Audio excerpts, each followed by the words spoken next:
প্রিয় ভাইরা, স্ত্রীর সাথে খারাপ আচরণ করার আগে এই বিষয়গুলো অবশ্যই জানা দরকার এবং এগুলো মেনে চলার দরকার। পৃথিবীতে একজন মুসলমান পরিবারে, পৃথিবীতে মুসলিম পরিবারে একজন স্বামীর কাছে একজন স্ত্রী বড় নিয়ামত।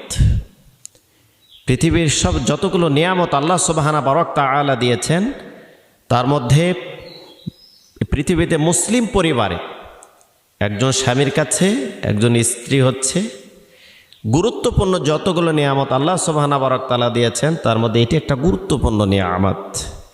আর এই নিয়ামত আল্লাহ সুবহানাহু ওয়া তাআলা বলেন যে তোমাদেরকে যে নিয়ামত আমি আল্লাহ তাআলা দান করেছি, সেই নিয়ামত তোমরা যথাযথ যদি শুকরগুজার না করো, নিয়ামতের যদি অশুকরিয়া করো, নিয়ামতের যদি শুকরগুজার না হও, তাহলে আমি আল্লাহ তাআলা তোমাদের